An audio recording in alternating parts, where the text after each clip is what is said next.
Welcome back to my channel 10th made easy. Good morning everyone. So आज का topic है nutrition in human being. मतलब humans को nutrition कहाँ से मिलती है, मतलब वो पोषण अपना कहाँ से लेते हैं। तो ह्यूमंस में बेसिकली डाइजेस्टिव सिस्टम प्रेजेंट रहता है, जिसकी वजह से उनके खाने का डाइजेशन हो पाता है। तो let's start the processes by which digestion occurs. तो पहले हम खाना खाते हैं मुंह से, उस प्रोसेस को इंजेशन कहते हैं। मुंह में हमारे सलाइवरी ग्लैंड प्रेजेंट रहते हैं, जो कि सलाइवरी अमाइलेज सिक्रीट करते हैं, और खाना जो है पेट में जाता है। पेट में ईसोफेगस के थ्रू जाता है। ईसोफेगस मुंह और पेट से जुड़ी हुई एक नली होती है, जिससे खाना पेट में जाता है। ईसोफेगस में पेरिस्टाल्टिक मूवमेंट होता है। पेरिस्टाल्टिक मूवमेंट ऐसे ऐसे होता है जिसकी वजह से खाना ऊपर से नीचे की तरफ जाता है। उसके बाद पेट में डाइजेशन चालू होता है, और वो पेट में ग्लैंड्स होते हैं जो कि सिक्रेट करते हैं इंजाइम, डाइजेस्टिव इंजाइम, जो कि खाने को पचाता है। अब हम उन डाइजेस्टिव इंजाइम के बारे में डिटेल में जानेंगे। So let get started. अब हम डाइजेस्टिव एंजाइम के बारे में डिटेल में जानते हैं। माउथ में हमारे सलाइवरी अमाइलेज सिक्रीट होता है, जो कि डाइजेस्ट करता है पार्शियली स्टार्च को। मतलब हमारा डाइजेशन मुंह से चालू हो जाता है, जिसमें स्टार्च पार्शियली डाइजेस्ट होता है, और कोई भी फैट प्रोटीन ये सब डाइजेशन चालू नहीं होता है। उसके बाद इसोफेगस से पेरिस्टाल्टिक मूवमेंट होकर वो पेट में आ जाते हैं। खाना पेट में आ जाता है, और पेट में वो 3 घंटे के लिए प्रेजेंट रहता है। और पेट के जो ग्लैंड है वो गैस्ट्रिक जूस सिक्रीट करते हैं स्टमक में खाने को पचाने के लिए। उस गैस्ट्रिक जूस में 3 तरह के एंजाइम रहते हैं, जो कि एक पहला है एसिड, दूसरा है पेप्सिन, तीसरा है म्यूकस। एसिड जो रहता है वो हमारे खाने में जो भी जर्म्स आगे रहते हैं उनको मारता है, और एसिडिक मीडियम प्रोवाइड करता है गैस्ट्रिक जूस, जो कि पेप्सिन के डाइजेशन के लिए इंपॉर्टेंट होता है। पेप्सिन जो है प्रोटीन डाइजेस्ट करता है, और ये डाइजेस्ट प्रोटीन तभी कर पाएगा जब एसिडिक मीडियम इसको मिलेगा। सो हम एसिड जो है वो एसिडिक मीडियम प्रोवाइड करके पेप्सिन को प्रोटीन डाइजेस्ट करने के लिए हेल्प करता है। नाउ सबके दिमाग में सवाल उठ रहा होगा कि एसिड पेट में जाएगा तो पेट को नहीं जला देगा।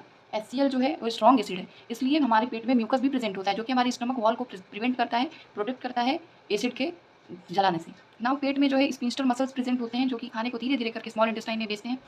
अब स्मॉल इंटेस्टाइन की साइज 6.5 मीटर लॉन्ग होती है, और इसमें 2 ग्लैंड का सिक्रेशन प्रेजेंट रहता है।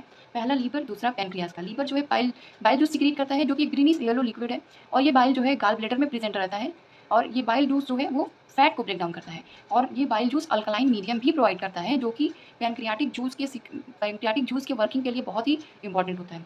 Now come on pancreas. Pancreas जो है वो पैनक्रियाटिक जूस सिक्रीट करता है, जिसमें 3 प्रकार के एंजाइम होते हैं, अमाइलेज, ट्रिप्सिन और लिपेज। अमाइलेज जो है वो स्टार्च का ब्रेक डाउन करता है, ट्रिप्सिन जो है वो प्रोटीन का ब्रेक डाउन करता है, और लाइपेज जो है इमल्सीफाई करता है फैट को, मतलब फैट ग्लोब्यूल्स, बड़े बड़े टुकड़ों को छोटे छोटे फैट ग्लोब्यूल्स में तोड़ता है।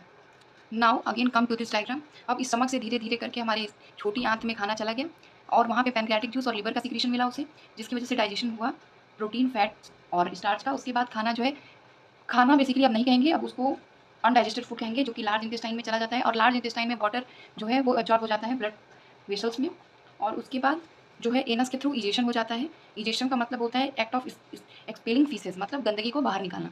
हमारे लार्ज इंटेस्टाइन में 2 प्रोसेस होते हैं, एसिमिलेशन और इजेशन का। जो भी हम खाना डाइजेस्ट किए होते हैं, वो डाइजेस्टेड फूड जो है, जो भी न्यूट्रिएंट हमें मिले रहते हैं, वो सब बॉडी सेल्स में एक्यूमुलेट हो जाते हैं, और जो अनडाइजेस्टेड फूड है वो बाहर आ जाता है शरीर के, और हमारे स्मॉल इंटेस्टाइन में एब्जॉर्प्शन वाला प्रोसेस होता है। और ये मेन रीज़न है हमारे फूड को डाइजेस्ट करने के लिए। और this is last of our topic nutrition in human being.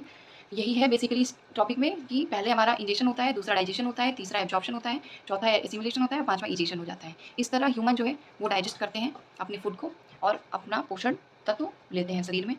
सो अगर आपको कुछ समझ ना आया हो तो आप कमेंट सेक्शन में पूछ सकते हैं। I will help you. Thank you.